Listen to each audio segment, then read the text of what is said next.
Syederalun, seorang selebgram Aceh, Mira Ulfa, 24 tahun, memenuhi panggilan pemeriksaan Satuan Polisi Pamong Praja dan Wilayatul Hisbah atau Satpol PP WH Aceh untuk dilakukan pemeriksaan di Banda Aceh pada Selasa 21 Januari 2025.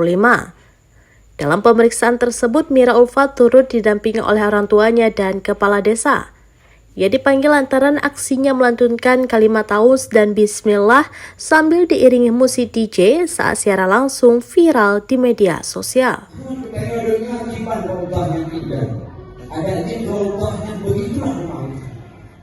Kepala Satpol PP WH Provinsi Aceh Jalaluddin mengatakan, berdasarkan hasil pemeriksaan, ia dinyatakan murni tidak sengaja melantunkan taus dan bismillah saat siaran langsung yang dilakukan pada 12 Januari 2025 tersebut. Jalaluddin menjelaskan pemanggilan terhadap Mira Ulfa tersebut juga dilakukan untuk meredam berbagai isu yang berkembang di tengah masyarakat.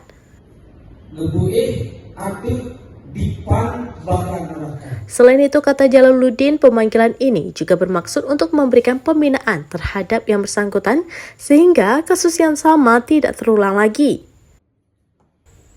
Sementara itu, Kepala Dinas Syariat Islam atau DSI Aceh, Zarul Fajri, menyampaikan sejak kasus tersebut mencuat ke publik, pihaknya bersama Satpol PP WH Aceh telah melakukan konsultasi guna menindaklanjuti kejadian tersebut.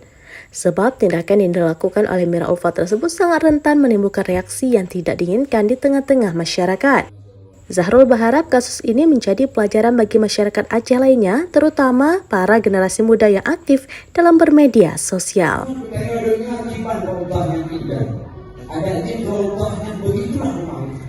Jadi tidak akan kembali lagi.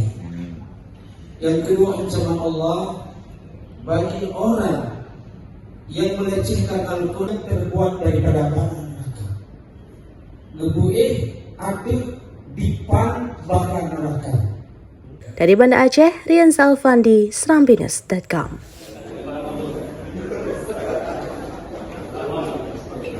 Download Tribun X sekarang, menghadirkan lokal menjadi Indonesia.